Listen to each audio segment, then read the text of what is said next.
Dear friends, poor Thomas has been in trouble, so the Fat Controller asked Toby to come and help run the branch line. Thomas and Toby are very good friends. Toby is a funny little engine with a queer shape. He works very hard, and we are fond of him. We hope you will like him too.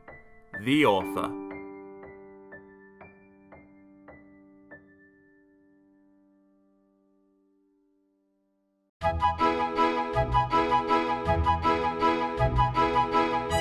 The Railway Series.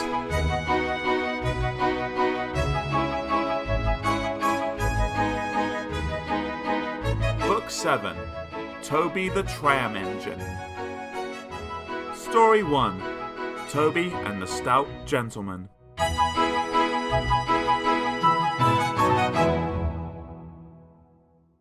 Toby is a tram engine. He is short and sturdy. He has cowcatchers and side plates and doesn't look like a steam engine at all. He takes trucks from farms and factories to the main line, and the big engines take them to London and elsewhere. His tram line runs along roads and through fields and villages. Toby rings his bell cheerfully to everyone he meets. He has a coach called Henrietta, who has seen better days. She complains because she has few passengers. Toby is attached to Henrietta and always takes her with him. "She might be useful one day," he says. "It's not fair at all," grumbles Henrietta as the buses roar past, full of passengers. She remembers that she used to be full, and 9 trucks would rattle behind her. Now there are only 3 or 4, for the farms and factories send their goods mostly by lorry. Toby is always careful on the road. The cars, buses, and lorries often have accidents. Toby hasn't had an accident for years, but the buses are crowded, and Henrietta is empty. "I can't understand it," said Toby the Tram Engine. People came to see Toby, but they came by bus. They stare at him. "Isn't he quaint?" they say and laugh. They make him so cross. One day, a car stopped close by, and a little boy jumped out. "Come on, Bridget," he called to his sister, and together they ran across to Toby. 2 ladies and a stout gentleman followed. The gentleman looked important, but nice. The children ran back. "Come on, grandfather, do look at this engine!" And seizing his hands, they almost dragged him along. "That's a tram engine, Stephen," said the stout gentleman. "Is it electric?" asked Bridget. "Whoosh!" hissed Toby crossly. "Shush, shush," said her brother. "You've offended him." "But trams are electric, aren't they?" "They are mostly," the stout gentleman answered. "But this is a steam tram." "May we go in it, grandfather, please?" The guard had begun to blow his whistle. "Stop!" said the stout gentleman, and raised his hand. The guard, surprised, opened his mouth, and the whistle fell out. While he was picking it up, they all scrambled into Henrietta. "Hip, hip, hooray!" chanted Henrietta, and she rattled happily behind. Toby did not sing. "Electric indeed! Electric indeed!" he snorted. He was very hurt. The stout gentleman and his family got out at the junction, but waited for Toby to take them back to their car. "What is your name?" asked the stout gentleman. "Toby, sir." "Thank you, Toby, for a very nice ride." "Thank you, sir," said Toby politely. He felt better now. "This gentleman," he thought, "is a gentleman who knows how to speak to engines." The children came every day for a fortnight. Sometimes they rode with the guard, sometimes in empty trucks. And on the last day of all, the driver invited them into his cab. All were sorry when they had to go away. Stephen and Bridget said, "Thank you" to Toby, his driver, his fireman, and the guard. The stout gentleman gave them all a present. "Peep, peep, peep, peep," whistled Toby. "Come again soon." We will, called the children, and they all waved till Toby was out of sight. The months passed. Toby had few trucks and fewer passengers. "Our last day, Toby," said his driver sadly one morning. "The manager says we must close tomorrow." That day, Henrietta had more passengers than she could manage. They rode in the trucks and crowded in the brake van, and the guards hadn't enough tickets to go around. The passengers joked and sang, but Toby and his driver wished they wouldn't. "Goodbye, Toby," said the passengers afterwards. "We are sorry your line is closing down." "So am I," said Toby sadly. The last passenger left the station, and Toby puffed slowly to his shed. "Nobody wants me," he thought, and went unhappily to sleep. Next morning, the shed was flung open, and he woke with a start to see his fireman dancing a jig outside. His driver, excited, waved a piece of paper. "Wake up, Toby," they shouted, "and listen to this. It's a letter from the Stout gentleman." Toby listened. But I mustn't tell you any more, or I should spoil the next story.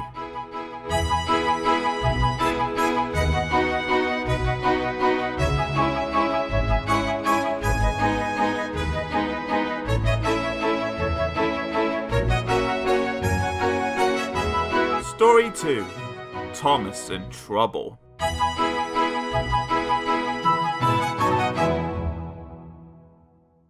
There is a line to a quarry at the end of Thomas's branch. It goes for some distance along the road. Thomas was always very careful here in case anyone was coming. "Peep, peep, peep," he whistled, then the people got out of the way, and he puffed slowly along with his trucks rumbling behind him. Early one morning, there was no one on the road, but a large policeman was sitting on the grass close to the line. He was shaking a stone from his boot.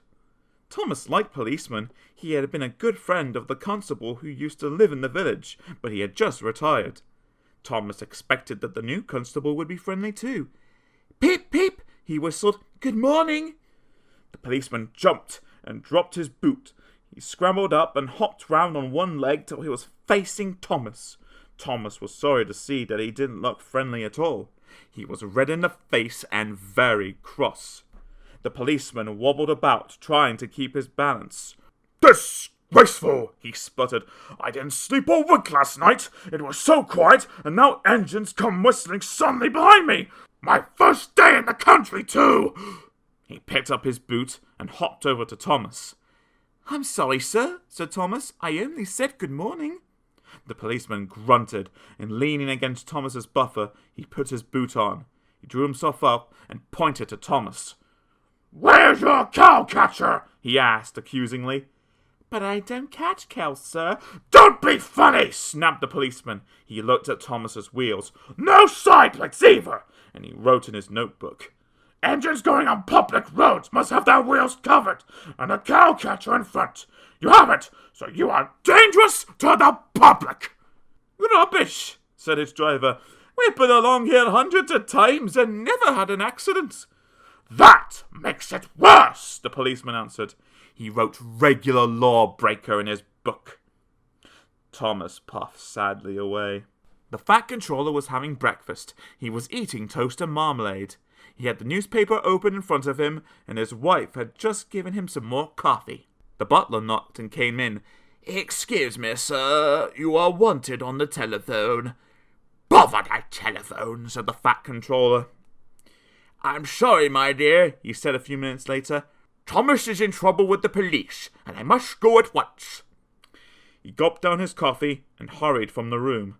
At the junction, Thomas's driver told the Fat Controller what had happened. "Dangerous to the public, indeed. We'll see about that." And he climbed grimly into Annie, the coach. The policeman was on the platform at the other end. The Fat Controller spoke to him at once, and the crowd collected to listen. Other policemen came to see what was happening, and the Fat Controller argued with them too, but it was no good. "The law is the law," they said, "and we can't change it." The Fat Controller felt exhausted. He mopped his face. "I'm sorry, driver," he said. "It's no use arguing with policemen. We'll have to make those cowcatcher things for Thomas, I suppose." "Everyone will laugh, sir," said Thomas sadly. "They'll say I look like a tram." The Fat Controller stirred. Then he laughed. "Well done, Thomas. Why didn't I think of it before? We want a tram engine. When I was on my holiday, I met a nice little engine called Toby. He hasn't enough work to do and needs a change. I'll write to his controller at once." A few days later, Toby arrived. "That's a good engine," said the Fat Controller. "I see you brought Henrietta." "You don't mind, do you, sir?" asked Toby anxiously. "The station master wanted to use her as a hen house, and that would never do." "No, indeed," said the Fat Controller gravely. "We couldn't allow that." Toby made the trucks behave even better than Thomas did. At first Thomas was jealous, but he was so pleased when Toby rang his bell and made the policeman jump that they have been firm friends ever since.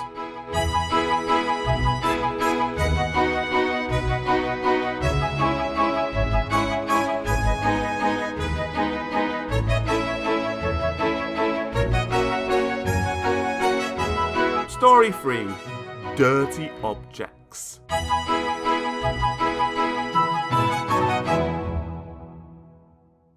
Toby and Henrietta take the workmen to the quarry every morning. At the junction, they often meet James. Toby and Henrietta were shabby when they first came and needed new paint. James was very rude. "Ugh, what dirty objects," he would say. At last, Toby lost patience. "James," he asked, "why are you red?" "I am a splendid engine," answered James loftily. "Ready for anything. You never see my paint dirty." "Oh," said Toby innocently. "That's why you once needed bootlaces. To be ready, I suppose." James went redder than ever and snorted off. At the end of the line, James left his coaches and got ready for his next train. It was a slow goods, stopping at every station to pick up and set down trucks. James hated slow goods trains. "Dirty trucks from dirty sidings. Ugh," he grumbled. Starting with only a few, he picked up more and more trucks at each station till he had a long train. At first the trucks behaved well, but James bumped them so crossly that they determined to pay him out. Presently, rumbling over the viaduct, they approached the top of Gordon's Hill. Heavy goods trains halt here to pin down their brakes. James had had an accident with trucks before and should have remembered this. "Wait, James, wait," said his driver, but James wouldn't wait. He was too busy thinking what he would say to Toby when they next met. Too late he saw where he was and tried to stop. "Hurrah! Hurrah!" laughed the trucks, and banged their buffers. They pushed him down the hill. The guard tightened his brakes until they screamed. "On! On! On!" they cried. "On! On! On!" yelled the trucks. "I've got to stop! I've got to stop!" groaned James, and setting his brakes, he managed to check the truck's mad rush, but they were still going much too fast to stop in time. Through the station they thundered and lurched into the yard. James shut his eyes. There was a bursting crash, and something sticky splashed all over him. He had run into 2 tar wagons, and was black from smoke box to cab. James was more dirty and hurt, but the tar wagons and some of the trucks were all to pieces. The breakdown train was in the yard, and they soon tidied up the mess. Toby and Percy were sent to help, and came as quickly as they could. "Look here, Percy," exclaimed Toby. "Whatever is that dirty object?" "That's James, didn't you know?" "It's James's sheep," said Toby thoughtfully. "But James is a splendid red engine, and you never see his paint dirty." James shut his eyes and pretended he hadn't heard. They cleared away the unhurt trucks and helped James home. The Fat Controller met them. "Well done, Percy and Toby," he said. He turned to James. "Fancy letting your trucks run away. I am surprised. You're not fit to be seen. You must be caged at once. Toby shall have a coat of paint. Chocolate and blue, I think." "Please, sir, can Henrietta have one too?" "Certainly, Toby," he smiled. "She shall have brown like Annie and Clarabelle." "Oh, thank you, sir. She will be pleased." Toby ran home happily to tell her the news.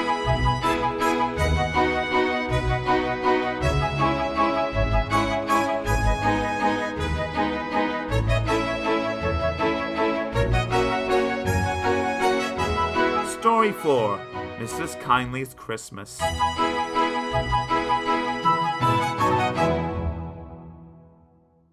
It was nearly Christmas.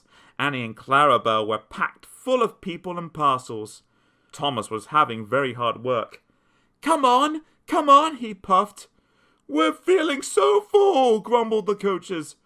Thomas looked at the hill ahead. Can I do it, he puffed anxiously. Suddenly, he saw a handkerchief waving from a cottage window. He felt better at once. Yes, I can, he puffed bravely. He pulled his hardest and was soon through the tunnel and resting in the station. That was Mrs. Kyndley who waved to you, Thomas, his driver told him. She has to stay in bed all day. Poor lady, said Thomas. I am sorry for her.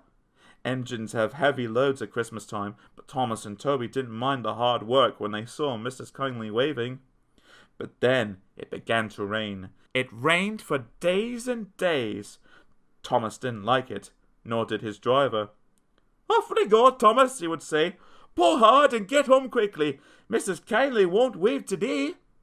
But whether she waved or not, they always whistled when they passed the little lonely cottage. Its white walls stood out against the dark background of the hills. Hello! Exclaimed Thomas's fireman one day. Look at that! The driver came across the cab. Something's wrong there, he said.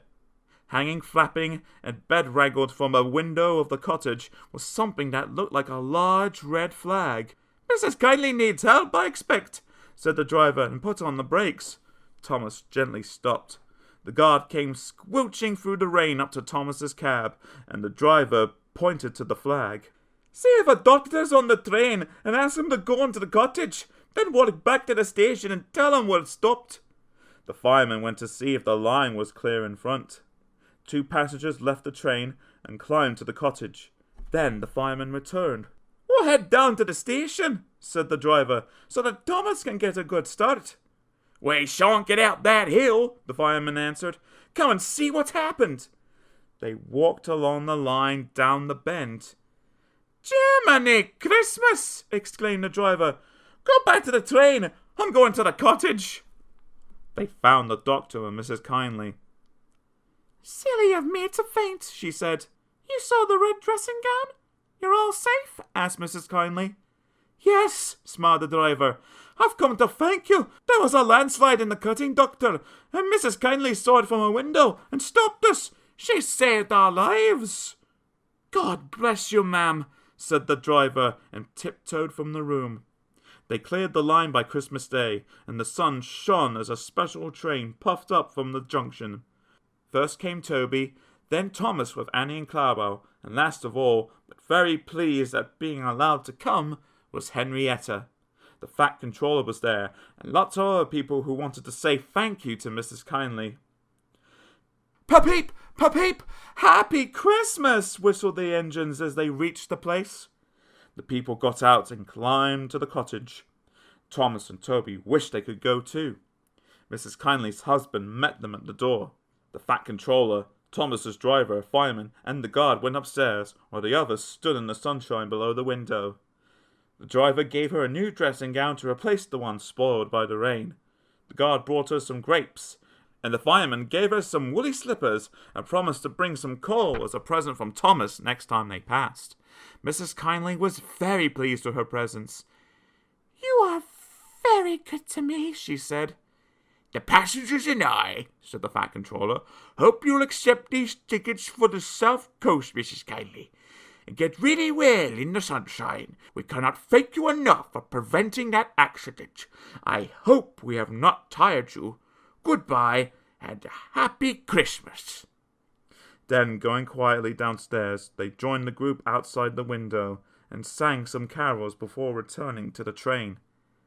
Mrs. Kyndley is now at Bournemouth, getting better every day. Thomas and Toby are looking forward to the time when they can welcome her home.